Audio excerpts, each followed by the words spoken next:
Hey, good evening, everybody, and welcome to the show, Tuesday night edition of Into the Night with me, Sean Kelly. Michael, good to see you. Thank you. Happy birthday. Thank you for that. I appreciate it. Um, I just want to tell you guys that I have a great show coming up tonight. Um, this group, this guy who I have followed on TikTok, and I've met him a couple of times. He's awesome. It just the really well around awesome group.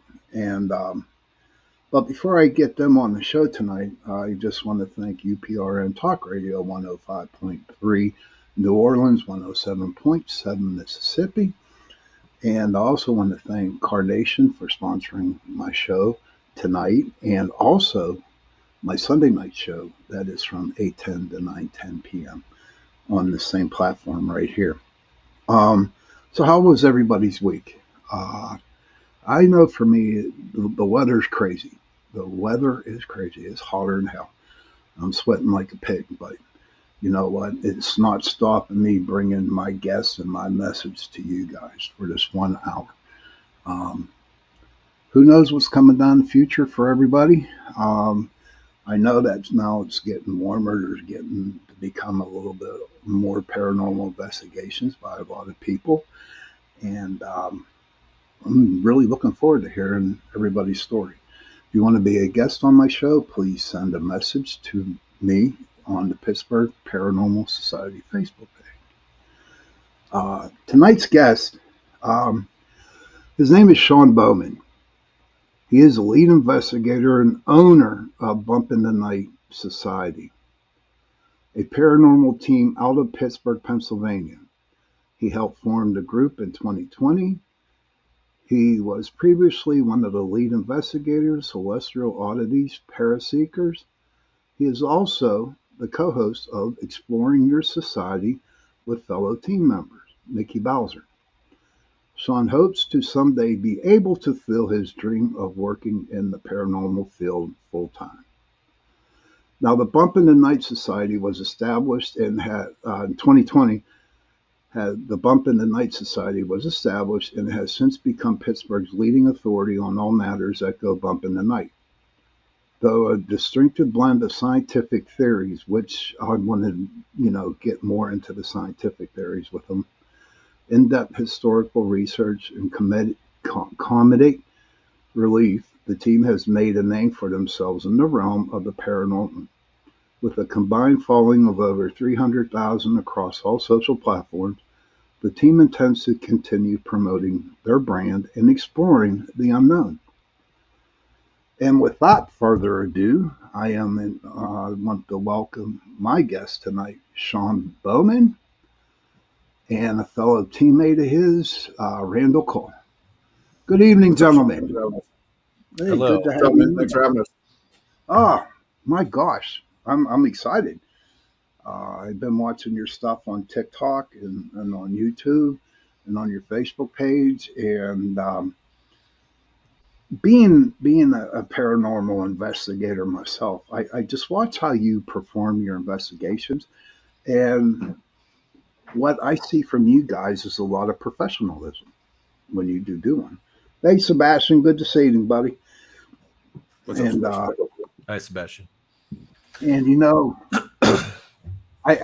it just makes me smile because I turned 62 today, but you guys are young, and honestly, it is so nice to see the younger generation come in and actually take advantage of supporting the paranormal field. Um, let's start off with you, Sean. Tell us a little bit about yourself, and you can go from there. Oh, I'm 43. I don't know if that's young. Randall's young. He's only 30. But Definitely don't feel young. he's I'll tell you beyond that you. much. But yeah, I'm from Pittsburgh. Currently live in Heidelberg. Originally from Beachview. Been involved in the paranormal team-wise probably like, I don't know, 5 years or so. But before that, me and my wife would do stuff together and just growing up, doing stuff since I was a kid, pretty much, on my own. had my first experience when I was, I don't know, 4 or 5, I think, in my old house. It was like, I've told the story before, but me and my brother both saw some guy in a trench coat in our hallway by like the basement door, and had my dad look through the whole house. Nobody was there. My brother's 6 years older than me, so it wasn't just like me being a little kid seeing something. Like, he still remembers it to this day too. But yeah, that was my first experience. How about you, Randall? So I'm generally newer to the paranormal field, but I guess back to basics. My name's Randall. I'm from Pittsburgh, Pennsylvania. I am a videographer and photographer, all things camera, visual arts related. Teamed up with Bump in the Night Society through Sean last year, and they made me an official team member this year for the videography part. Thank you.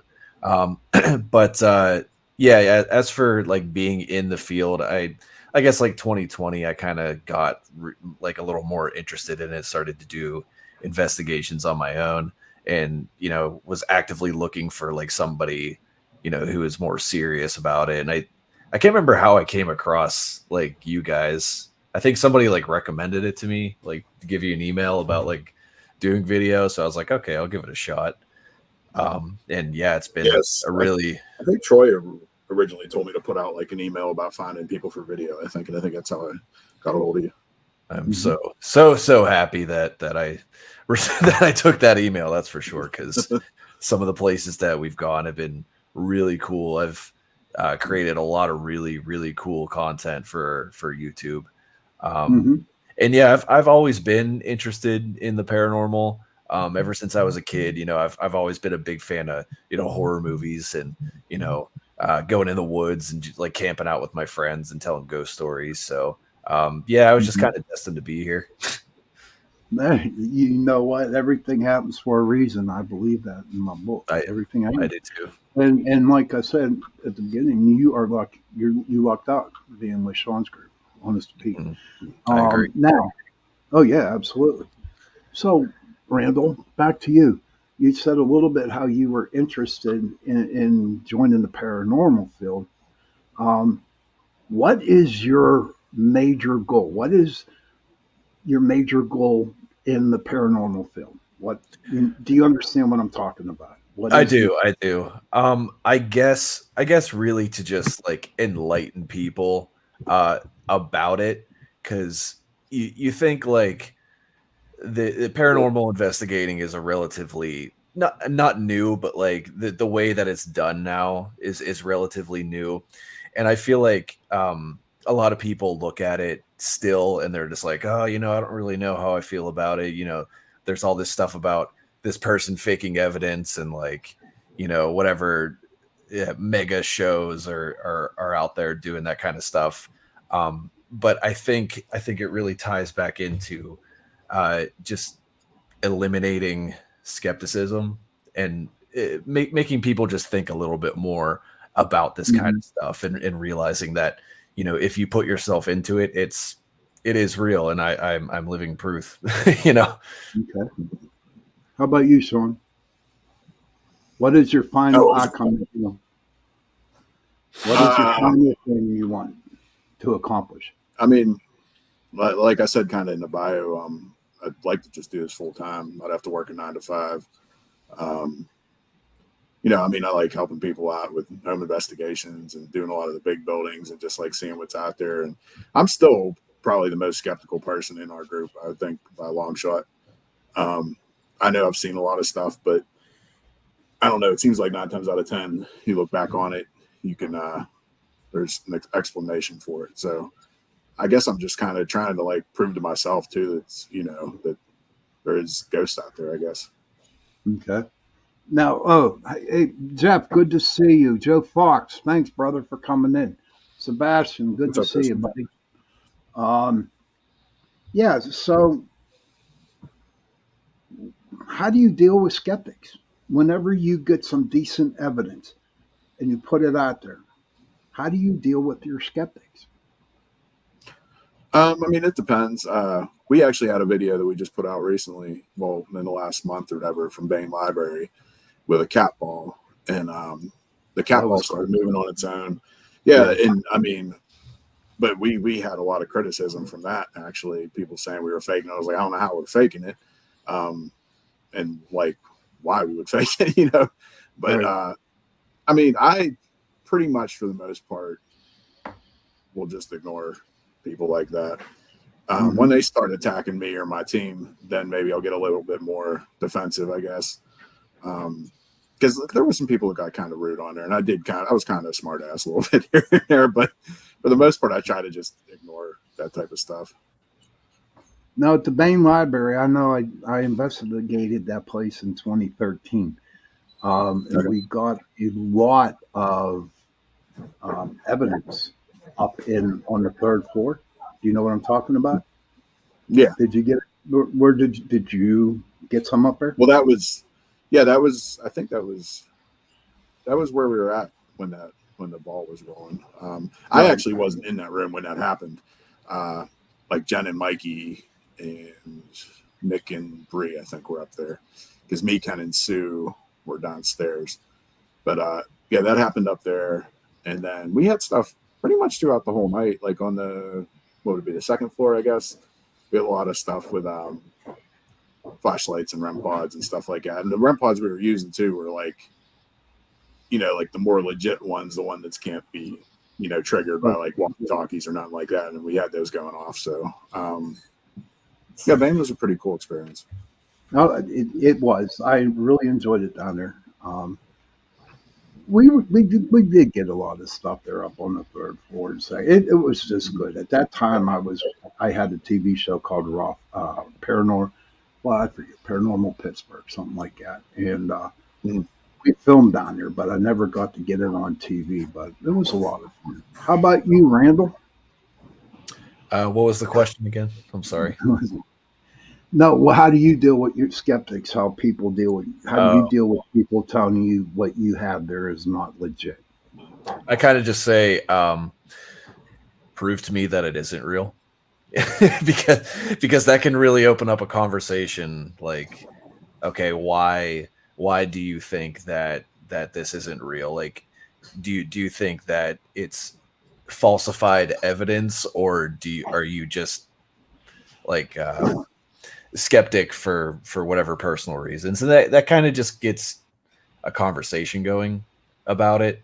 So like, if you are a skeptic, I would never be like, oh no, that's wrong to be a skeptic. No, it's good to be a skeptic because that means Right. you're thinking, you're using your brain to be like, okay, this isn't paranormal evidence. This can easily be explained, but to the Right. things that cannot be explained, which I have experienced, that's a little more mind bending. Now, my experience, because when I first started in 2006, it was like the infancy of paranormal investigating. Okay, and I was so proud of the stuff that we caught. That I put it out there. Oh my God, was it terrible? Oh my God, I'd get so mad because it was ridiculed forever. But I Mhm. learned Yeah. down the road that I just didn't put it up. You know what I mean? I just didn't put it up, and I would only show it to people who kind of like understood what was going on. It's like at the beginning, and I'll be honest with you guys, I was trying to prove a point to everybody out in the world that spirits exist, but you know what? It's just not going to happen. And but that's how I dealt with it. And then eventually, what I would do if someone would tell me stuff, um, I would actually bring them along on an investigation. Hey, brother, what's up? That's my brother Patrick. Oh, Um, what's up there? Hi, Patrick. and I said, listen, why don't you just come along on an investigation with us? I'm not here to change your minds. You know, just come with us. And usually they experience something. You know what I mean? And so it's like, cool. And then, but it never did change their minds. But I just wanted, eventually, as time went on, I wanted to give everybody the opportunity to experience what we experienced. You know? But tell me, what, Yeah, that's go ahead, please. with the whole cat ball thing. I remember there's actually a guy that was on there who was kind of, you know, making assumptions and that. And I told him, I said, he was local. I said, come out with us sometime. You want to see something? Come with us. Like, stop just talking crap on the internet, and we'll come out and see what you see for yourself. Right. Okay. Hey, they're getting pushed or playing with their. Shut up. We know a couple people like that who we would go good times. He said there was a couple times we had one girl in the group that no matter where we went, she got her hair touched and she got pushed. So it was like, nah. But speaking of equipment now, what's your favorite? This always changes. People always ask me this question. It always changes. One of my favorite things, though, I like the flux a lot. The yes or no triangle, green, red. I like to use that a lot. Use millimeters. I got a new Zoom recorder for my daughter for my birthday, actually, and that's a really nice piece of equipment. I haven't really got a whole lot on it yet, but it's cool because like you can listen to live recordings and everything too, and I like that piece of equipment too. Mm-hmm. Now, how about you there, Randall? I mean, personally, being a camera guy, obviously, all kinds of video cameras, camcorders, the infrared cameras. That's honestly my favorite. But if I were to pick outside of that, I think REM pods are really cool. I think I've seen them go off without any like human interference before, Right. really not a whole lot of explanation. And I honestly that's really cool to me.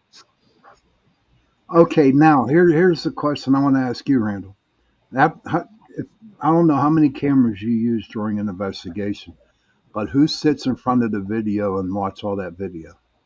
I do. I'll usually run about 2 cameras, and then Ryan, who's also a team member, he usually has like a camera or 2 that he records with. Mikey sometimes has camcorders, but footage wise, I'll sit through it all. I've spent days recording or watching footage back and just making it into a documentary edit. And honestly, I like it because that gives me a chance to look at stuff that I may not have experienced at the investigation. So, sometimes when I'm editing, I'll come across something and be like, "Oh, I don't remember this. What is this? That's super weird." And I'll make a note of it in the video. And then other times, like if we're confused about something during an investigation, I can watch that back and if somebody's like, "Oh, did you hear that person like exhale? Like, did anybody exhale? Whatever, something like that." I'll go back and I'll actually like see somebody exhaling, and I'll be like, "Oh, that's not evidence then." Okay. That reminds me of the hand at Hinsdale, the Hinsdale house hand. Remember, Ryan? The Hinsdale house. We had a hand like come in front of the camera. Oh yeah, that was weird. We were all up at the giving tree, and nobody was at the house. Yeah. Yeah. Oh wow. That's why I like to have those cameras, running while nobody's around, because you watch that stuff back and you're like, "Whoa, what is that?" We saw it that night too. Like, Instill's crazy. That night. Yeah. That was a crazy place, and yeah. My car didn't start the next day. There was a thing. I've heard that happen before with people. Yes. Yeah. My car did not start, and they had to call a tow truck company to come out and jump my car in order to go. But what I liked about the Hinsdale house was up there, the tree that had all the things hanging from it. Oh my gosh, yes. Yeah. My brother brought up a good thing. He says deer cams. I love deer cams. Do you guys use them at all? Not. I don't think anybody on our team has them. I've been with other people that have used them before. I don't think anybody on our team has any. I think Mikey had a trail cam, but I'm not sure he hasn't used it in a while. Because most of the good evidence that I have got was from the trail cams. Mm-hmm. All you do is set it up. You set it up on video, and just let it go. And whatever comes by, we got a lot of good evidence on that. So I was reading the bio here, and it says something about your scientific means. Please explain that a little bit more, Sean. What scientific things do you do? That's more or less what Mikey does. I mean, we all take a part of it, I guess, too. But he likes to do all sorts of different experiments and stuff. Like he has this Okay. one where we bring in like this big like metal fan, and we put a whole bunch of magnets in it. We put a bunch of EMF pumps in it, and like little plasma balls. And we put a tarp over, like we let it all get fired up. So then when you release it, there's a lot of EMF in the Right. air, and it definitely affects you. Like I actually don't like doing it anymore because last few times I've done it, like it's giving me like panic attacks the next day and Really? stuff like that. Yeah, because I think the EMF, like the high EMF, affects me. But it does cause stuff. Like we've done it at Bel Air before. We had the bed shaken the one time, like the bed shook after we did it. Even stuff at Hinsdale actually when Randall, you were there, like when we ran that in the living room or whatever. But so I think it does cause stuff to happen. I just don't feel like it's safe to be around. So everyone in the chat is talking about the Bel Air house. Jeff Town was sitting in the Bel Air house waiting for a team, and he says his legs were cold, and the candle came on by itself and went cold and went away. The candle went out. That's happened to us. I'll have to show you guys or send you guys a video on that. What happened to us down there at the Bel Air? I love the Bel Air. See, I can't go down for one day. I need to go for a weekend in order down there. And this is BITNS, whoever that is. Bel Air is Randall, one of the. That's who? Who's that's that? Randall. Is it Randall? Randall. Yeah, that's the channel for Bump. Oh, what a dumbass I am, huh? Wow, that okay. Now I remember that. But I tell you my experience at the Bel Air House, and after I share mine, I would love to hear yours. A couple of things happened. The very first time I went down there, we were there Friday night and Saturday night, and there was a Friday night, and it was like the house was all happy. You know, we were getting happy interaction with the spirits down there. But Saturday afternoon, for some reason, you could just feel the house turn into anger. Mm-hmm. It started to get angry. And that was a scary night. That was a really, really scary night. And the next time, and it was bad. We got a lot of shit happened that wasn't friendly. But it was amazing how the house just changed from happy and it turned into anger. And then the second time, Nina, an investigator that was on my team, we were down in the cellar, okay, and honest to God, he heard something run up on him, and that was crazy down there. I'm telling you, there's an alien down there or something like that. It's crazy. So tell me, guys, what was your experience at the Bel Air House? I've definitely had numerous experiences, and I've been there a bunch of times. We actually last 2 years we've done our Thanksgiving event there for a full weekend where we cook a big Thanksgiving dinner and have obviously our team there and a couple of special guests show up too. Like Kristen will come up, and we've had Cindy from the Ross House come up and we'll eat dinner and stuff. But yeah, the craziest thing I ever saw was actually the very first time I was there and I saw possession. It was the only time I was ever actually scared. I've told this story a million times, but I could tell it again if you want. Please do, man. This will be 1,000,001 time here.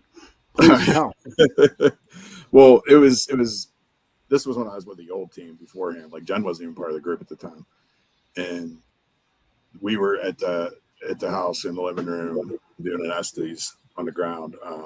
The one guy who was like the other lead from the group I was in was on the ground doing it. There was a guy behind him sitting on the couch.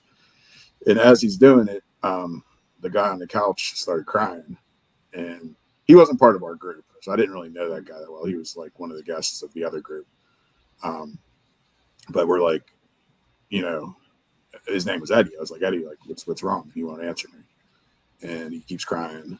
And we bring him outside, me and April, who's part of our group now. She wasn't really at the time either. But we bring him outside and we're holding his hands. And people are trying to like pray on him and sage him and all sorts of stuff. And he's laughing at them.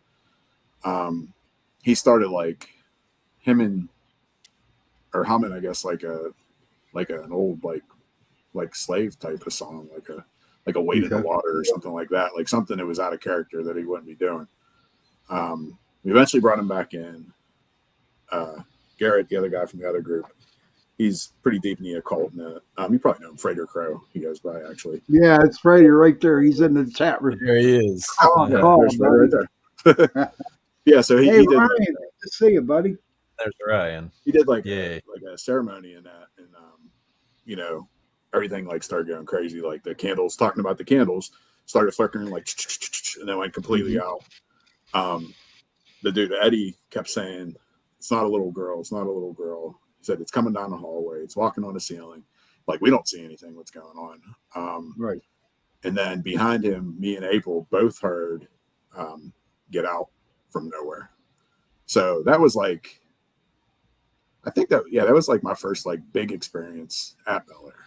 Now I've had other things happen at Bel Air, not as big as that, but one of the other things that happened, talking about the basement, me and April were in the basement.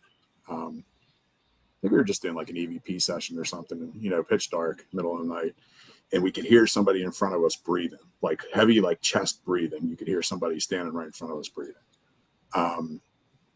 We've had other things happen, just like you see us, we goof around and stuff. Yeah. So during the day, like we'll play music, we'll dance around, we'll film some TikTok stuff like that. And April, I don't know if she was off her meds or what was going on with her that day, but she was acting up. And she's like dancing around, and she was playing with the S box, like trying to talk to it like as a phone. You actually heard a ringtone come through the S box, which was really weird. Oh wow. And she was like acting up so much too. The lights went off. Like all of a sudden the lights flicked off and flicked back on. And it was like knock it off is what it sounded like. So what it seemed like to us. But yeah, so Bel Air is always a good time. That's actually scary. Like especially that guy humming part. Like that would freak me out. Yeah. Like when after that happened, like Frater knows, I mean, he was there. After that happened, like I had to go to the bathroom, and like I said, Jen wasn't with me. I called her on the phone. Was like, I'm going to use the bathroom. I'm not trying to go to the bathroom by myself, so I'm going to talk to you the whole time. and the funny thing, the funny thing is too is I slept in Emily Davis's room, which was you did? Okay. Yeah, by myself that night. I kept staring at the closet and had the light on the whole night. Yes. And they say paranormal investigators don't get scared. Of course we do. Of course we do. But I mean, I still love the place, and like I said, I've been back. Oh God, yeah. And then we got Cindy. She's in. She said she knows he was talking about. Cindy Kuhn, how are you? Good to see you. Welcome, hon. She Hi, has Cindy. the Ross house. She has the Ross house, and I was in the investigation down there, and that place is pretty haunted too. How about Cindy you guys? actually came up for our Thanksgiving event this past year. She stopped up. And did you? Randall, what about you? I guess you investigated that place, the Ross house. Did you? Yeah, we've investigate done the did Ross back house before. January, yeah. I know, Randall. You have a cool story about Bel Air though too. I think that was before we were Yeah. part of the same group. Okay, Yeah, Randall, please tell me yours. It's another one that I tell everybody. It's it was my first my first actual paranormal investigation. I think it was like 2 years ago, like 2022, something like that. Just a couple friends and I went. We wanted to check out the place. I wanted to film, and we were downstairs in the cellar, kind of like underneath the stairs. You know what I'm talking about? Yeah. One friend, he was reading tarot cards, and we had I was rolling on my camera, just kind of filming it. The one guy, he had a voice recorder. We were just kind of trying to communicate, trying to pick up something, and then all of a sudden, just out of nowhere, we all audibly heard a woman singing at the top of her lungs, and it sounded like it was like right at the top of those stairs right there. So we immediately thought, like, who's in the house? Like, who came in here? And nobody. We were the only ones in there. We didn't leave any equipment upstairs that could have made that sound. It was full out singing, and it cut off too, which was really strange. It was like whoop, like it's like somebody pressed the space bar on her singing. And yeah, I mean, like we tried everything to debunk it. We tried seeing, was it a car outside that just happened to be blasting music and paused it? Was it something upstairs, something in the kitchen that might have made that noise? Was it, what was it? And we could not figure it out. And I actually have the recording on a video on the channel, and you can hear it for yourself. We're all freaked out after we heard it, and that did it for me. That not just for Bel Air, but in paranormal investigations in general. I was like, I can't debunk that. That's absolutely insane. Right. How about the attic down there? Yeah, the attic is that's a scary place up there. That's for sure. Mm-hmm. Um, I personally have never experienced anything up there, but I know a lot of people who have, and it's I sat up there with one other guy while everybody else was like downstairs. We didn't have any equipment running. We just sat in the dark just to see if like we could communicate with something. Nothing really happened, but you kind of just feel uneasy the whole time you're up there. Right. See, I can think of two things in the attic. One was the bed thing that I was talking about earlier when we ran the EM pumps and the bed was shaking. But one of the other things that happened up there is we were doing like a remote Estes, and Jen was up in the attic by herself. Well, I think Bree was with her. I hope unless so. it was two different times. Somebody might have been up there with him. We were downstairs too, like asking questions. But anyway, she was talking about Bree because Bree was with us from Old World Paranormal, and she started saying some like mean, violent stuff towards Bree. And the one part, like which we have on film, she's like Bree, and it's like in a man's voice, like it doesn't sound like Jen talking, and it freaked the hell out of Bree. It freaked out Jen because Jen didn't even know she said it. We played it back for her, and she was like, "I don't even remember saying that." Wow. But like Bree was like shook the rest of the night because of that. Mm-hmm. That we were filming, we were investigating down there, and two people. Well, they put a camera, a video camera, just on the door to go up to the attic, and you can actually see the handles trying to turn and go through the door. Yeah, it was really it was a great investigation. But tell me, guys, since Sean, you've been around for a while, and Randall, you're just starting off. What is your favorite place? What would be your number one bucket list and place to investigate? Ooh. You go first, Randall. I think I've answered this before. I've thought about it a lot. I mean, there are so many old castles over in Europe. I'm talking all over Europe, England, Poland, Germany, all those kinds of places. Just anything with that much ancient history behind it is something I would love to go to. Vlad Tepes Castle in Romania. I mean, that would be absolutely insane. The I can never pronounce the name correctly. The something salt mines in kind of like in Warsaw, Poland. That would be insane to go investigate. Okigahara Forest in Japan. Yes, I think would be absolutely crazy. Mhm. Yeah, I mean, if we're talking like in the United States, I've never been to Bobby Mackey's before, and I'd really like to. I've never been. Did they close that up? Did they close Bobby Mackey's up? There was still stuff going on. I think I know within the last few weeks, I knew people that were there. But it's supposed to be getting torn down. I heard like pretty soon. That sucks. That really sucks. Yeah, we got to go like next week. Thank you, and like places out west, like the what's like the Winchester Mansion. I can't remember what that place is called. Winchester Mystery House. Yeah. And like Virginia City in Nevada, like I've heard a lot of cool things about. So yeah, there's a lot of places I'd like to go. That's cool. How about you, Sean? Yeah, it's hard to narrow it down to just one. Winchester Mystery House is definitely on my list. I've always wanted to go there. Even some of the old ghost towns and that way out west, I think would be cool. But More like kind of the forbidden places, which will probably never happen, is like Chernobyl. I'd love to go to Chernobyl. Oh man, Um, that's Urbex paradise right there. yeah.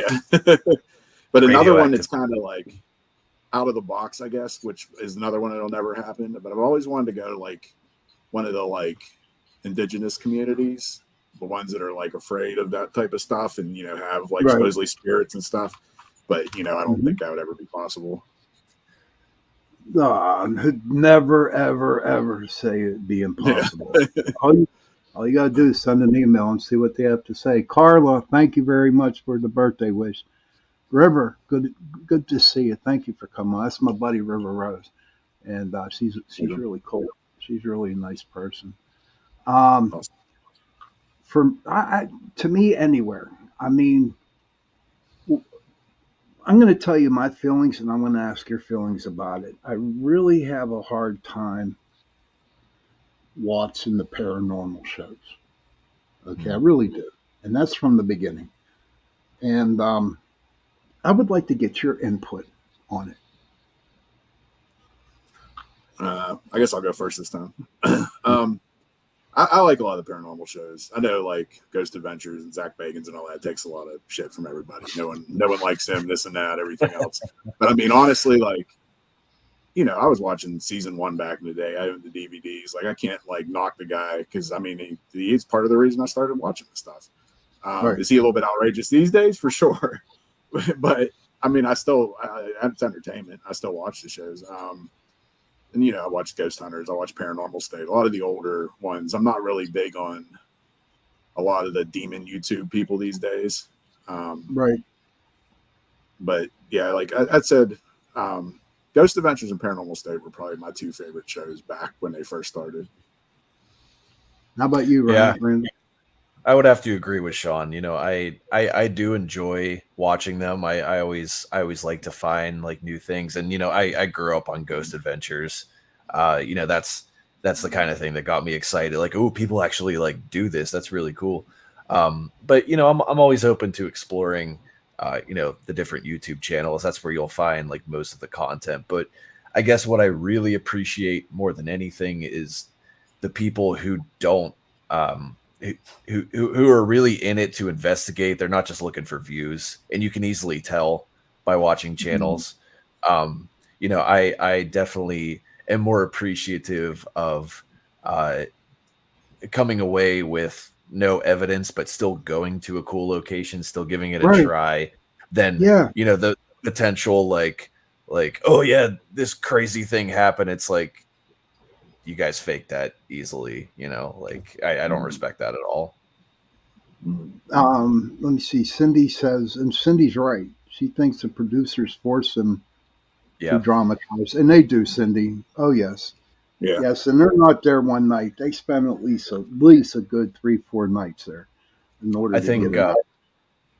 I was just going to add in one more thing. That I think that's why I appreciate the urban exploration YouTubers the most, because they are more focused on just exploring like a cool old interesting building, and sometimes paranormal stuff just happens. So Right. they're not really in there to force any kind of behavior, or do stuff for clickbait or for views. They do what they do, and then sometimes weird stuff happens. It left a bad taste in my mouth when I first Yeah. started watching, and I just can't bring myself to watch them. I don't know if it's because I do it a different way, because my investigation mode, the way I handle it, is totally different from what you see on, the TV shows. Um, we're getting to we've got about 11 minutes left. And I always bring this up to the paranormal groups that I have on. I would like to hear what your opinion is on paranormal unity. And we'll start with you, Sean. There's a lot of people that claim it. Follow through with it, I don't know. I mean, we try to work with everybody. We don't want to beef with anybody or anything like that. We've made a lot of friends. But like I said, I do know there's a lot that claim it that don't actually back it up. It would be nice if everybody had everybody's back and wasn't out, for themselves. Mm-hmm. But it's kind of rare that you see that, Why? Why do you think that? I think some of it has to do with like clout chasing. Like people want to be famous. And if that means throwing your friend under the bus, that's what they're going to do. And it's messed up. That's not how we are. And like I said, I try to like get along with everybody. I try to stay out of drama as much as you can. But in the paranormal field, that's not possible. That's totally impossible to do that. Yeah. I've been thrown under the bus. I've been thrown under the bus many a times, but you know what? It just seems like I bounce back. You know what I mean? Yeah. How about you, Randall? Yeah, I would agree there as well. I very simply just say give respect, get respect. That's how it works with everything, and you're always going to find people trying to climb the ladder in different ways in every community. That's that's sometimes just how people are, and it's weak, and I don't respect it at all. And just I don't know, just be cool to people. It's You're right. everybody's doing kind of the same thing. People just want to Mhm. get themselves out there, get the proper exposure, make friends, and all that good stuff. So just don't be like that, I guess. It's hard to make, Yep. and honestly, all the paranormal groups out there is so hard to make friends with other paranormal people. You know what I mean? It really, really is. What do you think, Sean? See, You were the about to. thing, yeah, the thing I don't like is, there's been a couple instances like we've, not to like toot our own horn, but we've grown a little bit, in popularity, and Right. it seems like people that we knew from the beginning don't support us anymore. Which, what did we do? Like, I have no issue with anybody. Like, I still invite you on stuff, but then people start acting shady. We did a big convention in Pittsburgh. There's a group of people I'm not going to name, but I invited them out. We did stuff for them. None of them could come. It's like what did we do? Like, why? I don't know. It just didn't make sense to me. It bothers you. It really bothers Yeah, you. it does. It does. Yeah. And then you second guess yourself, and then you're like, okay, you're lost. That's the way I look at it, guys. That's the way I look at it. It's like they're lost. Many people. I had a lot of people in my group that actually left my group in order to start their own group, and I would say to them, "Hey, listen, if you need help, I will help you. If you want Mm. any questions." And it's like, no, and their group might last a month or two, and then they're done. And then they talk behind your back, and then you get this and you get that. But this show's about you. So enough of my crybaby there. Yeah, but we're all on the same boat with that. You know what I mean? I truly believe. I want to get into maybe a couple more questions here. Do you do outside investigations like cemeteries or Blue Mist Road up in North Park? Yeah, we've done I've been Darmine there. a couple times, and we did Dead Man's Hollow, Lake Shawnee. We're going to be back at Lake Shawnee actually coming up. Trying to think other outdoor located. We've done like little cemeteries here and there. We're actually I have a camp up Slippery Rock, and I want to get a group of us together, go do like Mhm. Snyder Cemetery and Black Cross, and like just a bunch of stuff that's in the area up there. Snyder is cool. I like Snyder Cemetery. Yeah. Me and Phil have been there a few times, but it was always during the day, so I want to go back at night. We have to go to Livermore sometime. You ever heard of Livermore? Yeah, Night of the Living Dead. Where's that at? It's God, what is that out by? It's you go up 22 for a while, like Blairsville. I think it's up by Blairsville, somewhere around there. But yeah, me and my friends used to go up there all the time in high school, and that's a cool spot. That's where they originally filmed Night of the Living Dead. So actually, the opening scene, like where the cemetery thing, that like opening shot was Livermore Cemetery, and then they relocated to Evans City Cemetery to film the rest of the opening scene. Evan Oh, City okay. I've been to before, Yep. but Yep. I've never been to the other one. River Rose says, I don't understand why people can't unite. We are all in this fishbowl together, and it's why I am mostly to myself on the things I grew up knowing and the trauma I went through as a child, being so sensitive to the paranormal. I agree with you, Riv. I Yep. Yeah. agree with you 100%. Yeah. Well, that's the thing is a lot of investigators will be like, oh, I'm just here to like help people and that, but you can't even get along with people in your own field. How are you helping other people? Exactly. Exactly. I mean, PPS went and did, and we mainly did private residences. That's what we did. That was our group. That's what we did. And there was a lot of times, and it really like kind of ticked me off. I won't get you started, Tara. Relax. It's all right. Um, but there were times where other groups would go into a house and they would make the situation harder, worse, you know? And then we would have to go in. If you don't know what you're doing, seriously, please do not go into a house, especially a private residence, and say, hey, we're paranormal investigators. But here's the crazy part about it, guys. And I'll tell you something back 2006, 2008, groups used to make the people who lived in the house leave and stay in a motel for the night. I ain't gonna do that. That's my house. I don't know what the hell you're gonna do. Shit. Yeah. Real quick, we got about 3-4 minutes left. About three. What's your feeling on cryptids like Bigfoot, um, UFOs, aliens? Okay. I haven't really done a whole lot with cryptids. I'm not opposed to it. I'd like to. There was a Bigfoot camp out this past weekend in Uniontown. Mm-hmm. I tried getting Troy to go. Nobody wanted to go. I wasn't gonna go by myself. So, but I mean, I'd be open to it. I'd like to check out some of that stuff. Ever since being on the podcast for the last 5 years, honestly, I, I love paranormal investigating, but now I want to experience cryptids. I want to experience UFOs. I want to experience Bigfoot. Get the whole Yeah. thing. Thank you, Amanda. I appreciate it. And Randall, how about you?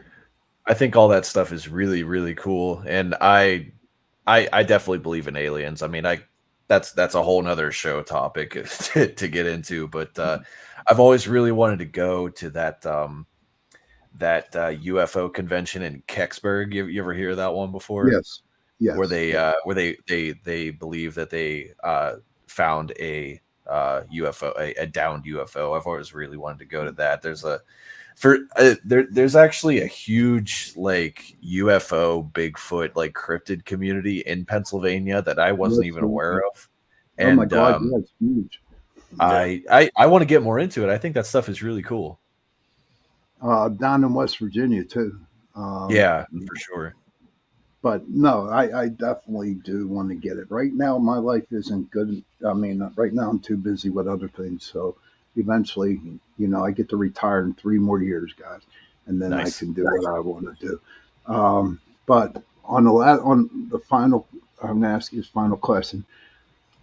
What would you tell a person who wants to start paranormal investigating, Sean? You go first.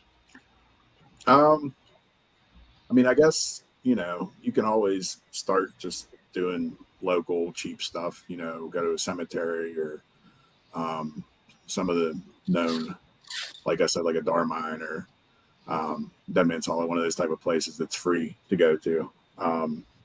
And you can always just start with a cell phone. There's so many things on a cell phone you can do. You can video pictures. There's apps, which I know some people don't believe in apps, but you can use different types of apps.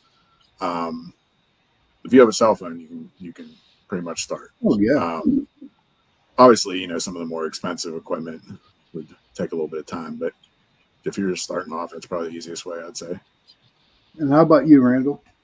Yeah, I would say the same thing. Like it's relatively easy to just find like an interesting location, live stream on TikTok, like whatever you want to do, And then I think the more that you do it, and even if you can get one friend to do it with you, then you can start to associate yourself with the paranormal community, kind of like Right. I did.